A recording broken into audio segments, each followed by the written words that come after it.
ನಮಸ್ಕಾರ. ತಮ್ಮೆಲ್ಲರಿಗೂ ಈ ತ್ಯಾಜ್ಯ ಅಂದ್ರೇನು ಮತ್ತು ಅದರಿಂದ ಮಾಲಿನ್ಯದ ಮೇಲೆ ಉಂಟಾಗ್ತಾ ಇರತಕ್ಕಂಥ ಪರಿಣಾಮಗಳ ಬಗ್ಗೆ ತಮಗೆ ತಿಳಿಸೋದಕ್ಕೆ ಇಚ್ಛೆಪಡ್ತೇನೆ.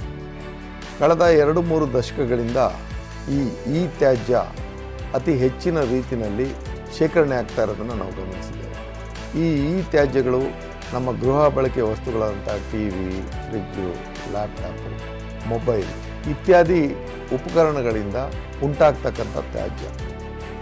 ಆ ತ್ಯಾಜ್ಯವನ್ನು ಸರಿಯಾದ ಕ್ರಮದಲ್ಲಿ ನಾವು ವಿಲೇವಾರಿ ಮಾಡಲಿಲ್ಲ ಅಂತ ಪರಿಸರಕ್ಕೂ ಹಾನಿ, ಆರೋಗ್ಯದ ಮೇಲೂ ಪರಿಣಾಮ ಬೀರುತ್ತೆ. ಕಾರಣ ಏನಂದರೆ ಅದರಲ್ಲಿ ಹಲವಾರು ಲೋಹಗಳು ಮತ್ತು ರಾಸಾಯನಿಕಗಳು ಅದರಲ್ಲಿ ಒಳಗೊಂಡಿರ್ತವೆ.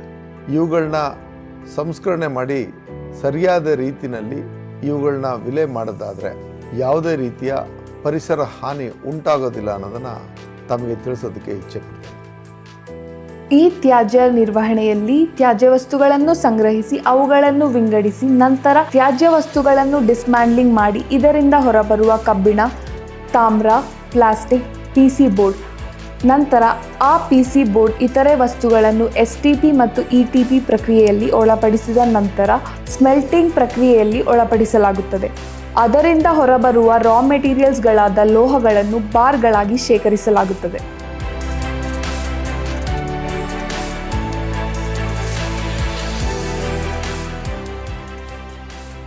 ಇದುವರೆಗೆ ನಾವು ಈ ತ್ಯಾಜ್ಯ ಅಂದ್ರೇನು ಎಂಬುದನ್ನು ವೈಜ್ಞಾನಿಕವಾಗಿ ಅರಿತುಕೊಂಡ ನಂತರ ತಾವುಗಳೆಲ್ಲರೂ ಈ ತ್ಯಾಜ್ಯವನ್ನು ಸಾಮಾನ್ಯ ಕಸದ ಜೊತೆ ಬೆರೆಸ್ತೇವೆ.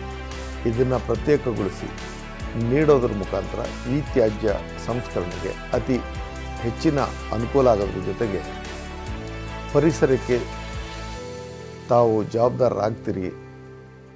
ಈ ರೀತಿ ತಾವೆಲ್ಲರೂ ತಮ್ಮ ಜವಾಬ್ದಾರಿನ ಮರಿಬೇಕು ಅನ್ನೋದು ನಮ್ಮ ಆಶಯ.